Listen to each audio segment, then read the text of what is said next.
Commission to our first meeting and discussion of the proposed Historic District Commission Handbook. I'm Richard Tatoyan, the chairman of the commission, and we also have present the following members of our commission. Raymond Gush, who is the vice chairman, Nancy Smith, who is our secretary, and we have member Marie Triano also in attendance tonight. And from the town staff, we have Nelson Tereso, who is the Deputy Director of Economic and Community Development. And we have for the town, Savannah Nicole Villalba, who's the Assistant Town Planner. Our format tonight will start with remarks by Mr. Tereso, who will then introduce David Taylor, who is the Historic Preservation Consultant, who we have engaged to draft the handbook, and then he will give his presentation. After Mr. Taylor speaks, we'll open the discussion to the public, and we ask that anyone who wishes to speak identifies themselves and keeps the comments to the subject matter of our meeting this evening. Also, please limit your comments to approximately 5 minutes. So we'll call the meeting to order, and would the clerk call the roll? Do you want me to just call the members? Yes. Okay. Marie Triano? Here. Raymond Gush? Here. Nancy Smith here. Richard Tatoyan? Here. So we can proceed with Mr. Tereso and your comments. Thank you very much, Richard, and thank you everyone for joining tonight. Again, my name is Nelson Tereso. I head up the Office of Community Development here at the town of Enfield. I was able to obtain a grant of $20,000 in August of 2020 for through the Historic Preservation Enhancement Grant through the state of Connecticut's State Historic Preservation Office. These grant funds are non-matching, and they're being utilized to hire a preservation consultant, which we already have hired in David Taylor, and to really prepare and update regulations and design guidelines for the Enfield Historic District Commission. Now, how was I able to obtain this grant? When I first got here in town a little over 2 years ago, I applied on the town of Enfield becoming a certified local government. So what does that mean? We basically entered into a partnership with the State's Historic Preservation Office and the National Park Services on historic preservation, really to ensure that historic preservation issues are understood and addressed at the local level and really integrated into local planning and decision-making process. In regards to this project, we are an existing local historic district, and I recommended that the legislation, the existing ordinance, should be updated. The ordinance is dated from 1972. We don't have a manual to provide our residents living within the district with guidelines and guidance on obtaining a certificate of appropriateness. One of the benefits of becoming a certified local government is, one of the really good benefits is obviously being able to apply for grants since we're designated from the designated certified local government fund that's established annually by the State Historic Preservation Office. To date, I've been able to obtain 3 grants through the CDLG program. I'm currently working on a townwide historic resource inventory survey with another consultant that the town had hired. And that survey is scheduled to be completed this spring. And we also were able to obtain a grant to do a couple national and state register nominations of 2 town-owned buildings here in town. 100 High Street did obtain a state historic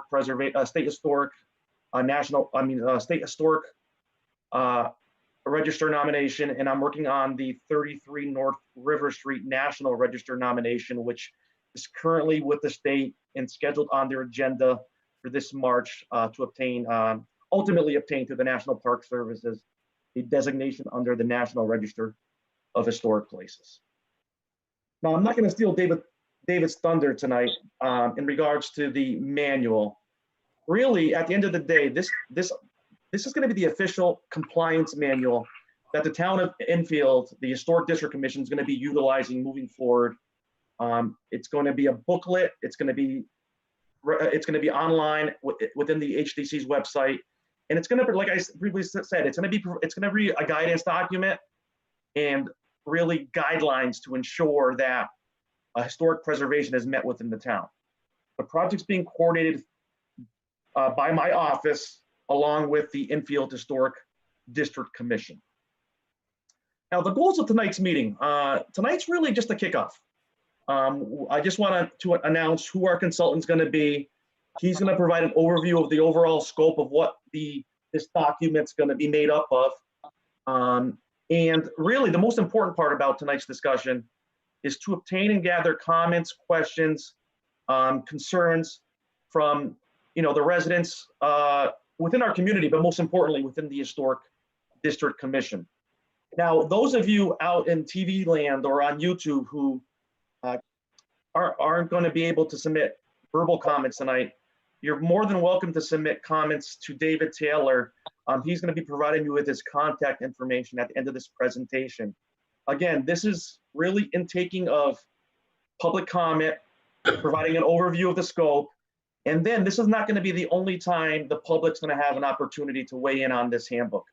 At the end of, once we proceed with the actual preparation of the handbook, once David Taylor proceeds with his work, he's going to prepare a draft that's going to be submitted to the Enfield Historic District Commission and to the town. And we're going to have a 30-day public comment period where we'll send out notifications to all the residents again regarding the availability of the document online to review and to provide comments. And then we'll have another public hearing once near the end of the comment period, where people can actually weigh in and provide verbal comments, where David will provide a presentation on his draft handbook. And then ultimately a final version will be presented to the Enfield Historic District Commission for approval. So with that being said, I am now going to pass this on to David Taylor tonight so we can begin this presentation. David, let me share this handbook.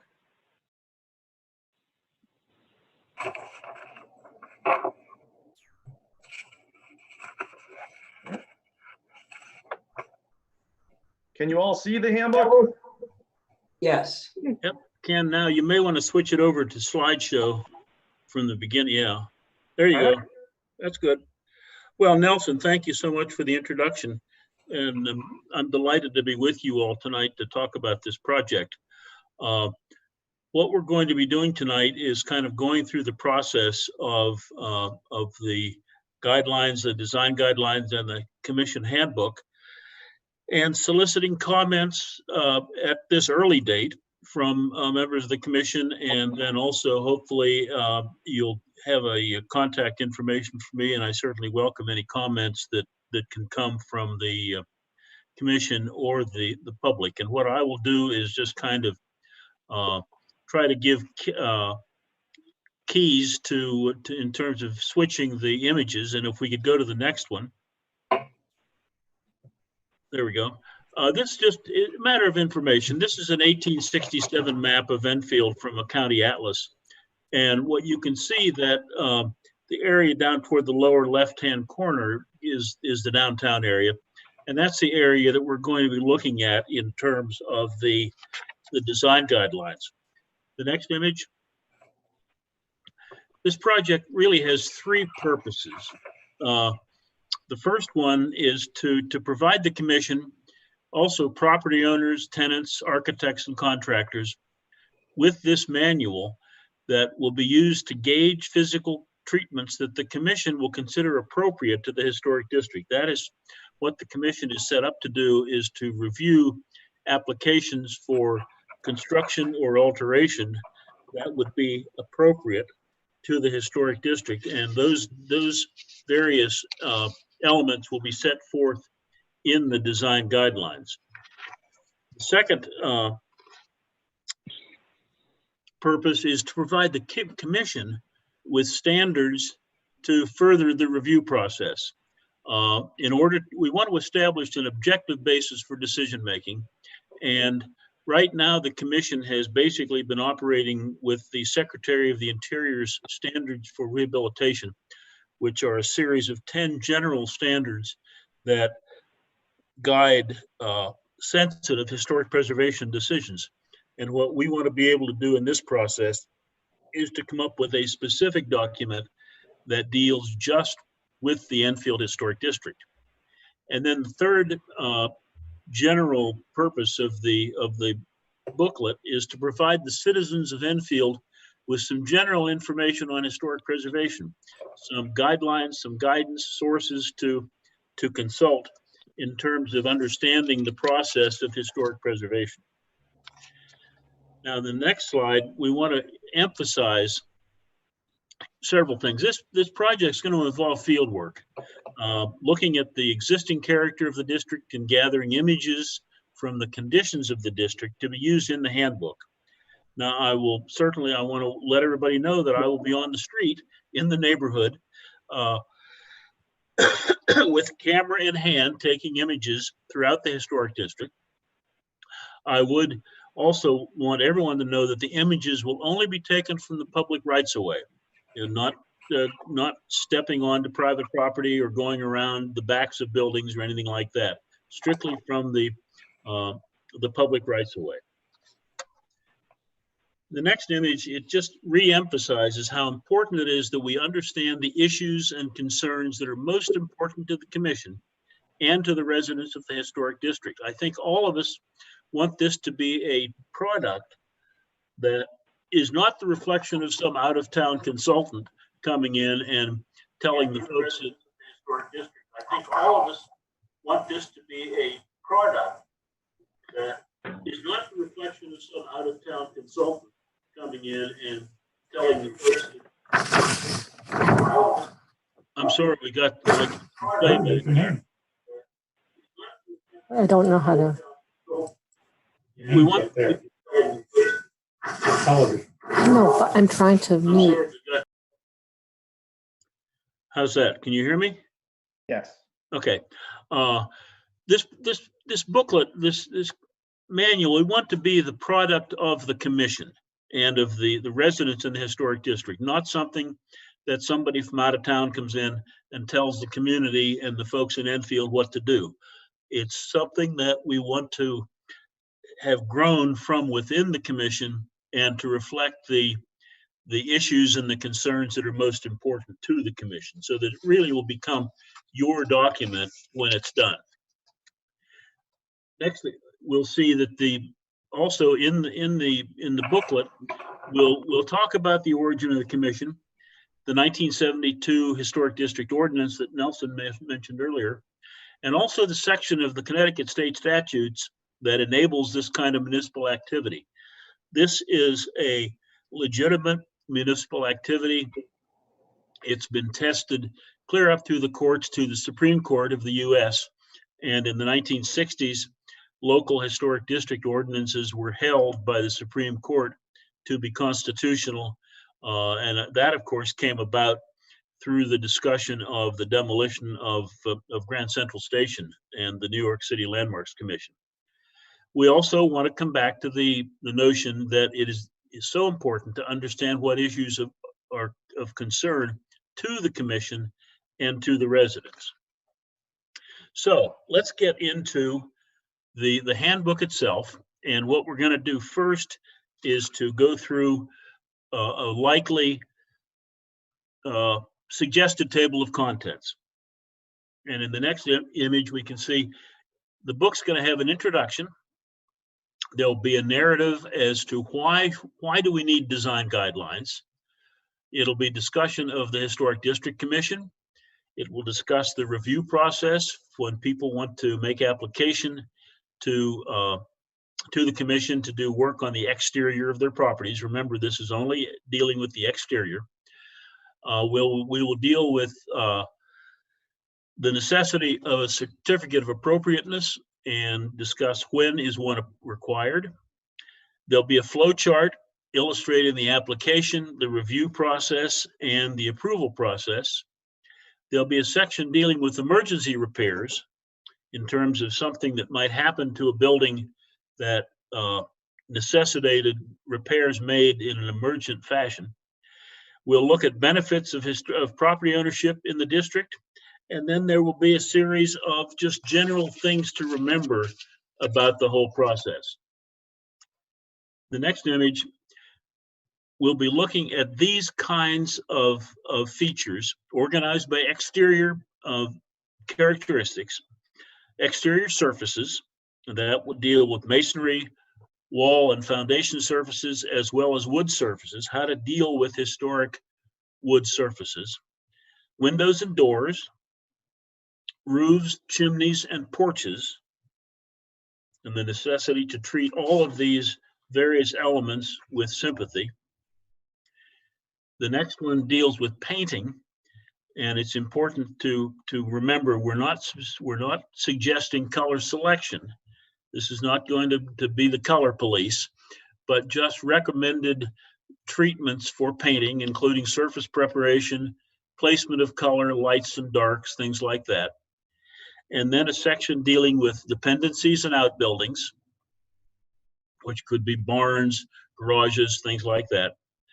And then early additions, modifications, etc. These buildings, obviously in Enfield, are old and have undergone early additions, modifications through the years. And then looking at demolition within the historic district. Obviously, in a historic area, the point is to avoid wholesale demolition, and so we'll deal with that in terms of the guidelines. And then there'll be a section dealing with new construction and infill within the historic district. And then the last general section in the next slide will deal with landscaping, plantings, fencing, things like that. I know this is an issue that has come to the concern of the commission, and so we're going to want to offer some suggestions here.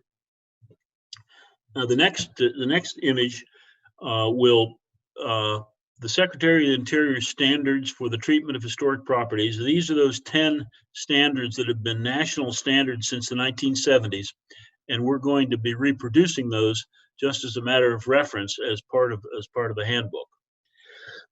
Excuse me. Then there's going to be a bibliography, and this will take up multiple pages.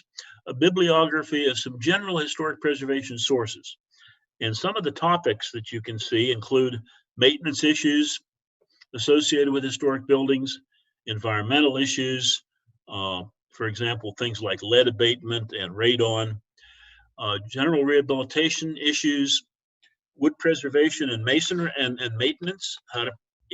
These will be publications that will deal with these various topics. And then masonry. And the next then is porches, windows and doors. These are going to be chapters in the handbook, in the guidelines. Roofs, chimneys, gutters, and downspouts. And then a section on exterior painting in terms of a bibliography dealing with exterior painting, outbuildings and site work, utilities and accessibility, and then additions, new construction, and demolition. And then the last section in the bibliography will contain a series of architectural dictionaries and style guides that talk about historic buildings and can be used as reference by property owners. Then in the next one, we will also be including a sample application for a certificate of appropriateness. Then there will be a list of properties within the historic district, properties listed by address. There's going to be a suggested map for the historic district also. Now, this map that we're going to be proposing does reflect a suggested change to the historic district boundaries. Presently, these boundaries extend a uniform distance of 250 feet back from the street. Now, boundaries like this, with a specific setback of so many feet, like in this case 250, they necessarily encompass residential properties on side streets, which is not the the issue that the commission is dealing with.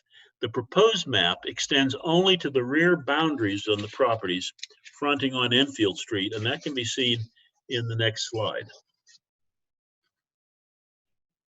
You can see that this is taken directly from the town's GIS mapping.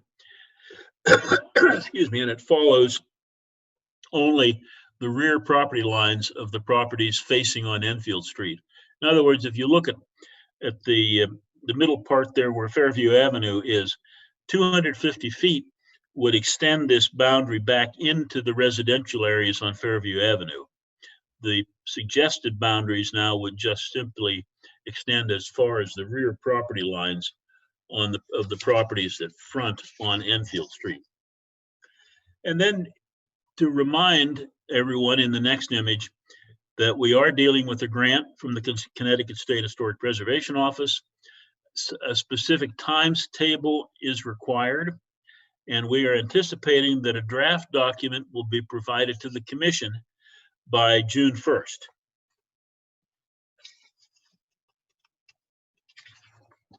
Now, as Nelson mentioned, there'll be a 30-day comment period after that.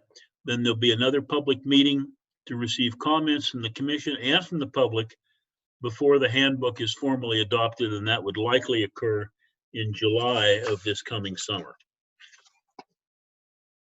So that's a lot of information I've thrown at you. I would encourage questions, suggestions of other areas that should be covered in the guidelines, and then please feel free to contact me, and there's my Gmail, my email address, and I will be happy to respond to any questions or comments.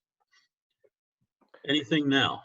Well, thank you very much, David. For those of you who want, jot down David's email if you're not going to be commenting tonight. At this time, I will pass it back to the chairman of the commission to see if him or anybody in this commission have any questions, comments regarding tonight's presentation and regarding the proposed scope of work for this project before we open it up to the public. Richard, you're muted. I'm going to unmute just all of the commissioners. So if they would like to speak, they can.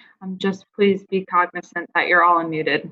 Okay, thank you, David. That was an excellent introduction to what the process is. I appreciate Thank you. Appreciate that.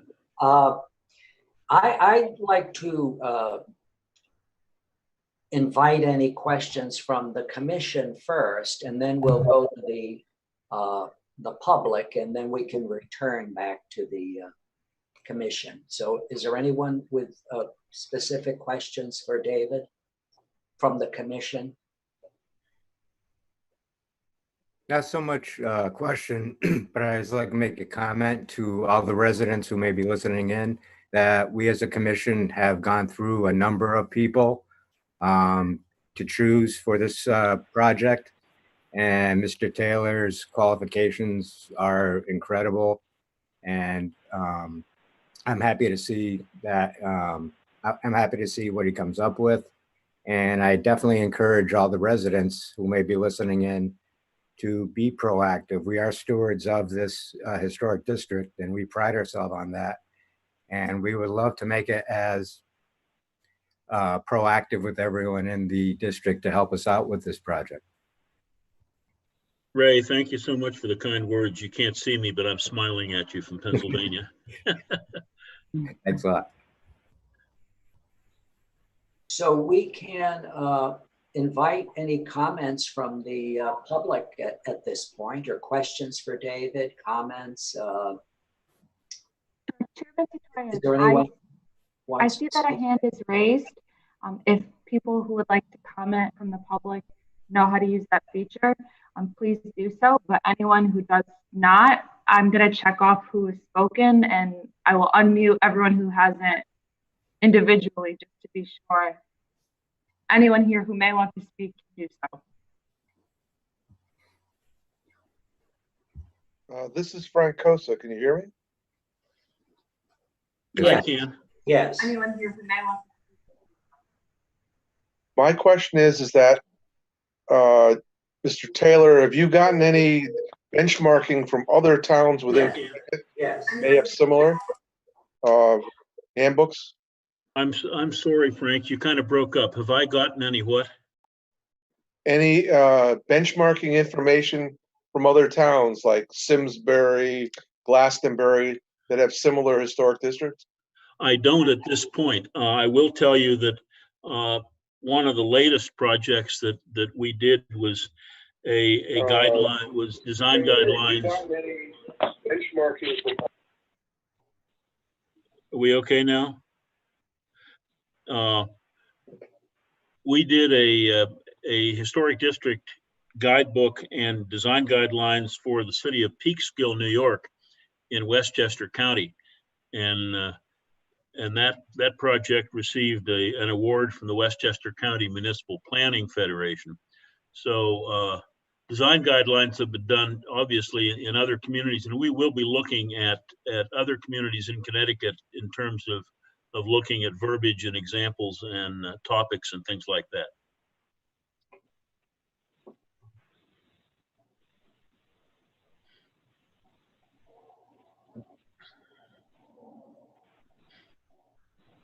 Any other questions for Mr. Taylor? Hi, this is Eileen Hargraves. Can you hear me okay? Yes. Yes. Thank you. Okay, I live at 1352 Enfield Street, and I just want to clarify the scope of this project. Currently, the Historic District is responsible or has control over 250 feet setback.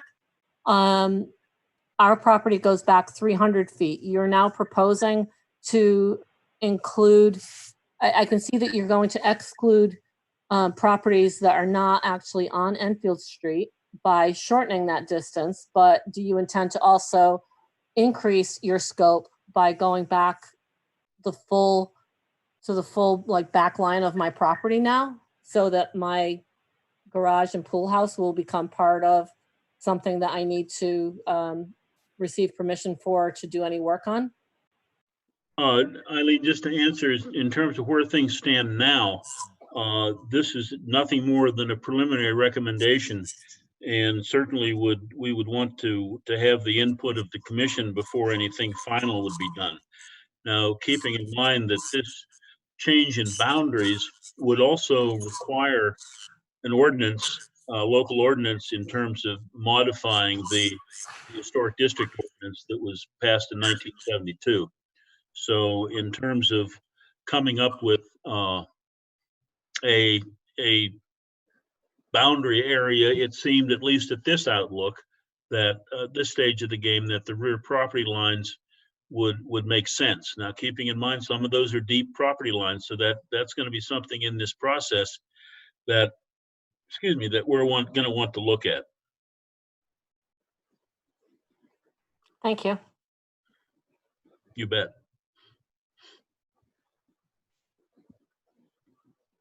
Do we have anyone else who wishes to make a comment or ask David a question? Yeah, this is John Santinella. I'm at 1204 Enfield Street, and my question relates to the tree belt area in the district that goes from the sidewalk to Route 5. That is state-owned property, and I'm curious to understand how the state is going to be enrolled in this process, because certainly maintaining and caring for what is the most visible part of the historic district from the street is technically on their property. And we've seen in the recent past couple of years, they've taken these large, beautiful trees down, which certainly adds a lot of character to the neighborhood, and done nothing to replace and enhance the tree belt. So I'm wondering how the state and how that is going to fold into this process. And I just have I have a whole bunch of other questions, but I think it's better just to submit them in writing rather than take up your time here today. Yeah, that'd be fine. I'd be happy to see anything that you want to submit, John. What you're talking about in landscape architecture are called tree lawns, and that's the area between the curb and the sidewalk. And one would hope that the state would be in a position, since this is a state-funded project, in terms of putting together these design guidelines, it would hopefully the Department of Transportation would be in league with the town in terms of preserving the historic character of the town.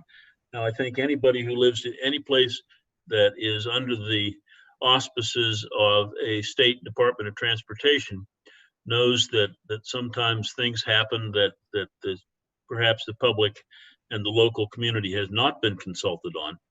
And one would hope that in the case like this, that the town would be in contact with the DOT to ensure that the DOT is aware of and sympathetic to the maintaining the character of the historic district in Enfield.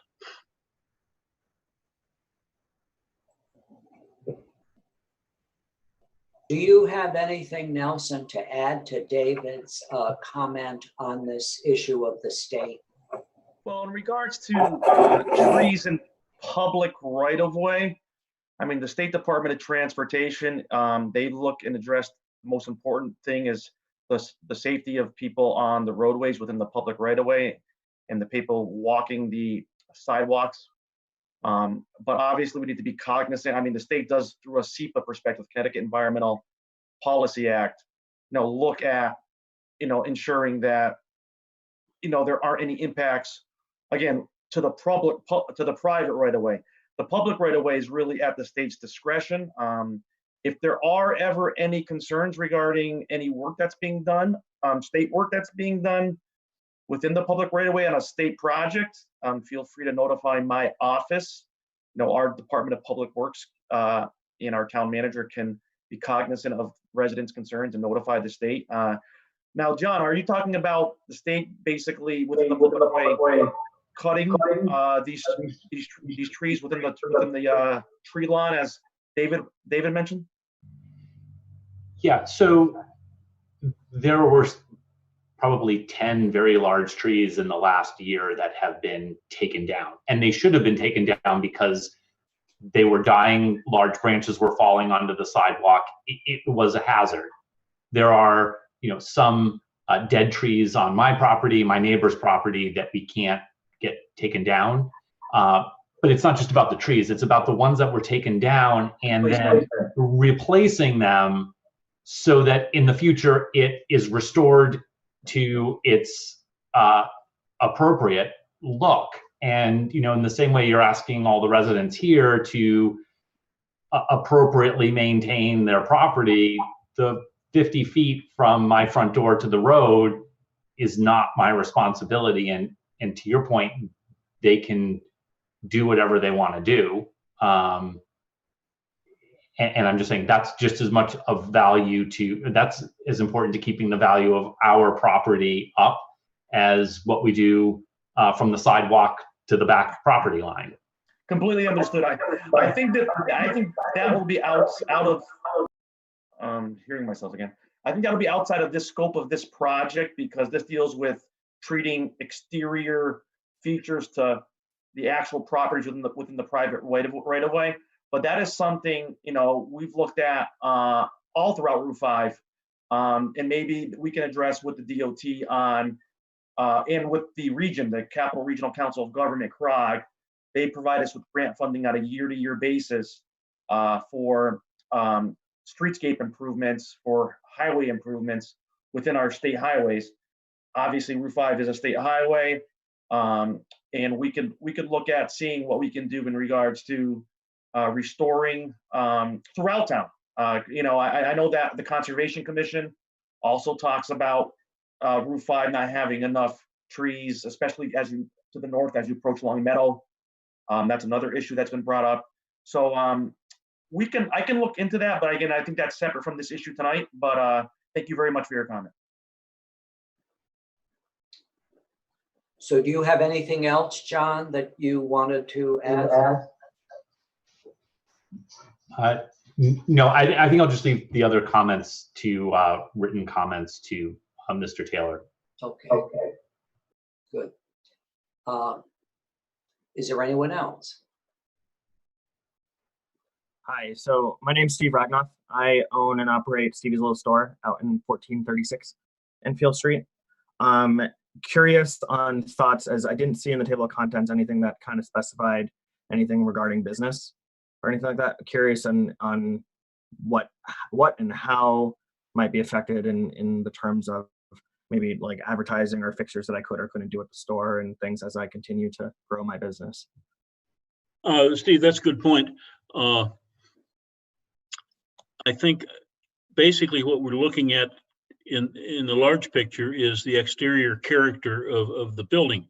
Now, since you are a business, and I frankly don't know how many other commercial uses there are along the street, but if that is a section that we ought to have in the design guidelines, something dealing with signage, something dealing with outdoor advertising and that sort of thing, that certainly is something that we'd be happy to put in, because if it's an issue, we want to try to cover as many issues as we can for the residents and the property owners in the district.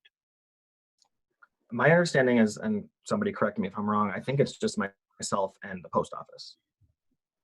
Are there any other businesses? Well, there are more businesses. There aren't many, but there is the professional building, the brick building on the corner or near the corner of Post Office Road and Enfield Street. And then there is the Parkway Pavilion, the nursing home on Enfield Street. And then there's your own business. There's the post office, the small post office that's adjacent or across the Meadowlark from you.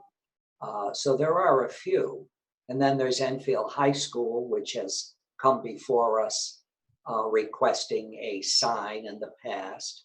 And then the last one that I can think of is the Congregational Church, which also has come with requests for signs. And then there is the Old Town Hall, and then there is the Enfield Street School. So there are a few. I mean, they're not, some of them aren't businesses per se, but they aren't residences. So the issues of sign have come up in the past over the years, and I think it would be a good idea to address the issues of signs in the handbook. I think that would be important. Richard, I have no problem with that at all. I agree with you completely. And signage in terms of methods of construction and placement and methods of illumination, whether a sign is internally lit or externally lit, all those things contribute to the visual character of an area, and that's something certainly we can include in the handbook. Also, people are allowed to have professional offices in their homes, and there's a possibility of a sign being put up for that kind of a use. So that's Sure. a possibility that might arise. Sure. Is there a sign code in Enfield now that controls signage? Yeah, I believe there is, yes. Okay. it's in the zoning regulations. Okay. Nelson, that might be something good if you can get me an excerpt of that, please. I'm on it, not a problem. Thank you. Yeah, I think you also want to remember St. Joseph's property. They have signs at their driveway and then at the corner by the church. I believe the Little Sisters of the Poor frequently have signage there. And those are not really permanent signs, but things that change. That's right. That's true. That's another place where signs have been erected. Now, here's something else, kind of that dovetails along with signage. How about awnings? Is that something that we could certainly put verbiage in there in terms of awnings, in terms of configuration and materials and things like that? I think that makes sense to consider and address the material, the size, the placement of awnings. Good, okay, That's worthwhile to include. great.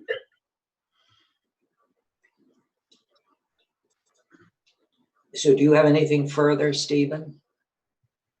I don't think so. I'm not trying to advocate for further restrictions or anything on signs. I'm just trying to understand, Sure. what's in scope, what's not, and what, could or couldn't be possibilities going forward. Good. Can anybody hear me? Yes, I Can can. you please address your name and the address you're associated with?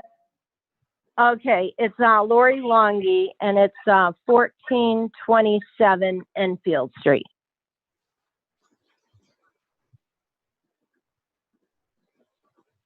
Sure, go ahead. So I also had a couple of questions. One of them was if they were going to change the 1972 map and encompass more of our property, who votes on that? Just the people that live in the district or everybody in Enfield? Are you asking David this or?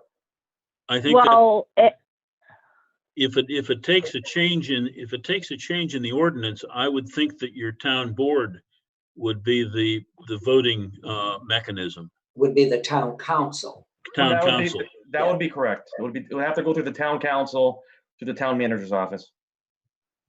okay. So I also have a concern. My property actually is 1,000 feet deep.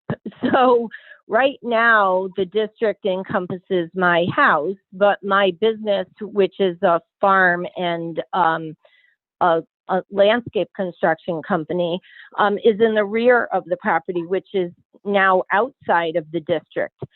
So I guess I do have a concern as well, because I know the original map only encompasses 250 feet of my, let's say, 10 acres, which is a very small portion. But if the map is included all the way to the property line, I actually go all the way to 91.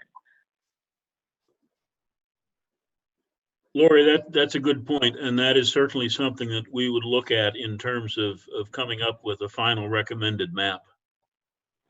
Okay, because I know I'm also an appraiser, and I appraise properties and have appraised properties in the district, and have had to go all the way back to the map of the 1972, because there are properties that are actually listed in the district that are actually outside of the district. And that I find is confusing to just people. If you're on Route 5 and your driveway's in the district, your house is not in the district. Good point. I think that's why a session like this is so important, that we get information from property owners and residents in the district so that we can have that kind of information and be as well informed as we possibly can in terms of putting together a recommended revised map. Okay, because I think that the original map's intent was to encompass the properties that are on Enfield Street. I also own a property that has the driveway in the district, but the house isn't in the district. And I just, for ease of going down to pull a building permit, it'll say, oh, you're in the historic district. You have to go to the historic district first. No, the house is outside of the district. And then I have to supply a map to prove that the house is beyond the 250 feet. So I think by trying to encompass all of these other properties on the 91 side is going to create a bigger problem, because most of us are farther back than the 250 feet. Good point. This is Eileen Hargraves again. If I can just add to what Lori said, my understanding from the original regulations is that the Historic Commission was concerned with what is visible from the street. So Lori's business is not visible from the street. It should not be part of the historic district. Just my thought. And Eileen, that certainly may well be. There are historic district ordinances that are written only to protect what's visible from the street. But that's the kind of thing we'll have to look at in terms of the any revised map. Well, that's been the general policy of the commission over the years, that we are primarily concerned with changes that are visible from the street. And that's just been a theme that's gone through over the years. The primary concern is with changes to structures that are visible from the street. That's how we've operated over the years. So that's something we have to consider. Right. When you say visible from the street, you mean visible from Enfield Street, From correct? Enfield Street, yes. Right. Okay.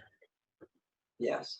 And this is Lori Longy again. I feel that practice has been a good practice for our district. And I think the people that live in the district understand that part of it and are respectful of it. And they know that that's what makes the district the way it is. But I think if you're going to try to expand the district, that's going to be, it's going to be a tough road to go down, I think. Yeah, Lori, I think, and again, this is just looking at the suggested map. I think actually, rather than expanding the district, I think that this suggested map in a lot of cases, and perhaps not in every case, obviously, such as yours, but in most cases would be shrinking the district down some. But in terms of these large properties that have hundreds of feet of depth, that we'll have to look at that in terms of coming up with language and a proposed map.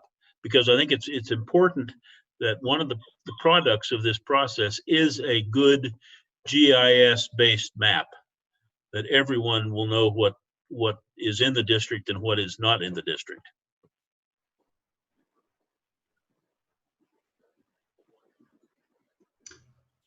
Can I just add another comment to that, or have I used my time today? No, go ahead. I am completely sympathetic to Eileen, and I'm sorry, I don't know who the other person is that spoke with regard to some of the larger properties on the west side of the on the east side of Route 5. But I want to be a little bit contrarian and talk about people who have houses on the other side that are a little bit more traditional lots, and just point out that part of the enjoyment and charm of having a house in this neighborhood is also being able to enjoy the backyards of these homes that abut another street, and oftentimes. And when your neighbors, if your neighbors are not caring for their properties the way they should, it does take away from the enjoyment of the backyard of these properties. And I think someone mentioned that they were an appraiser, and I think part of what the value of your property is the use of your own yard. And if your neighbors are not caring for their yard, or allowing vehicles to be sitting in the backyard or things like that, that certainly doesn't jive with the charm of our neighborhood. So I think we have two different issues, but I think we should be careful that we're also cognizant that there's a very different kind of situation on the west side of the street in terms of what we would like to see, what people would like to see, and how they'd like to see their yards and that preserved as well.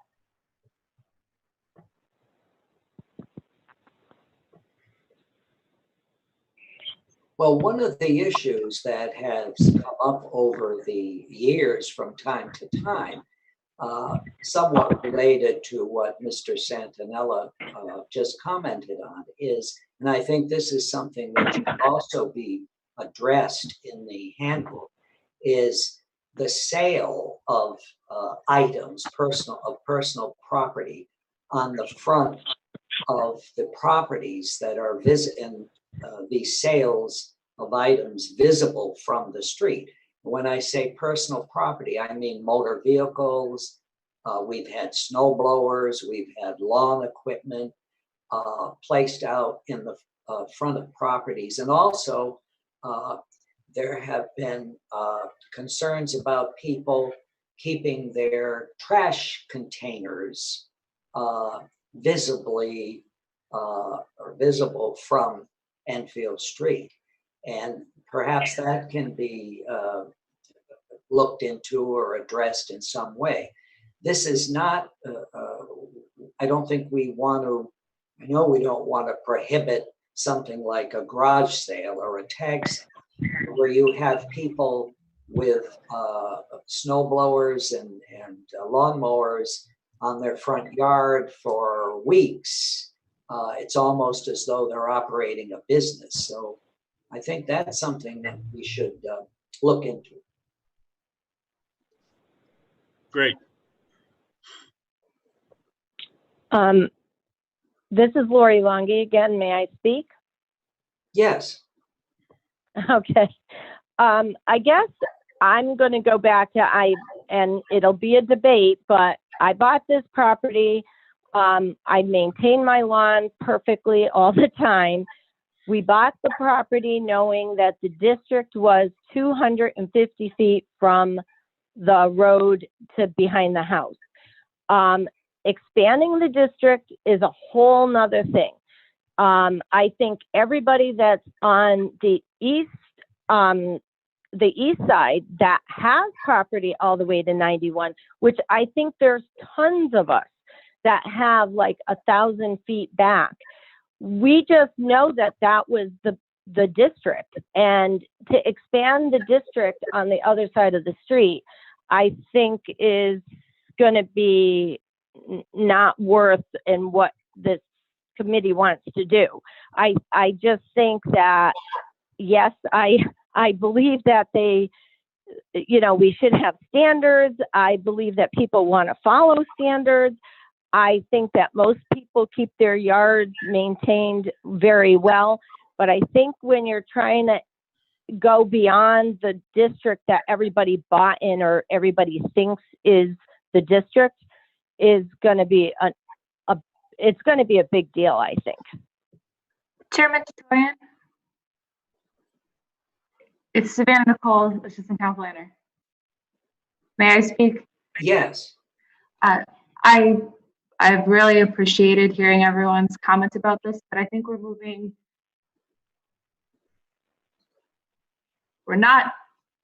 the district's not going to get changed tonight. It can't get changed without proper procedure. I think we've lost you. I think we've lost you, Savannah Nicole. I mean, I'm not able to hear you. Can you hear me now? Yes. All I was saying is I think that the public comments are very valuable, and I'm really appreciative that everyone has come and been in attendance. But this, as we said earlier, and the consultant said, this is just the beginning of this conversation, and ultimately no boundary would be changed without the proper procedural and substantive process. We know we're at that point, so if people have other comments that are related to the consultant's presentation or are not boundary related, I think as the consultant and you and Nelson have said, this is just the very beginning, and it's clear that this is a subject that our commission would like to pursue or research further, that we really want the public's input at that point, but we should probably move on to other comments if people have. Yeah, thank you, Savannah Nicole. And I just also want to bring up one of Richard's points regarding, leaving, trash receptacles or leaving lawnmowers along Route 5. Again, while that is a concern to the commission, it does not pertain to addressing the specific task at hand within the handbook, which is, again, we need to focus on the treatment of exterior features within the district boundaries of the properties, the physical permanent properties located within the property. That other issue regarding any miscellaneous items that may be located along in front of people's properties is really won't be part of this scope, unfortunately. So do we have any other questions for David?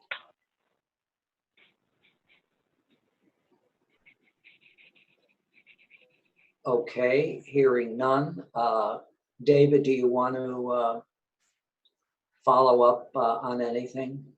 Not anything specifically, Richard, just to say that I think this is exactly the kind of interaction that I was hoping for tonight. I think to look at the issues that folks have.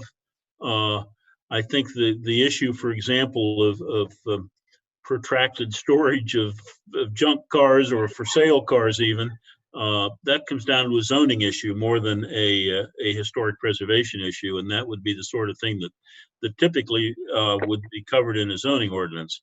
But Well, I didn't mean to interrupt, but I know that in a number of other communities, Suffield, for example, their historic district handbook does address those issues.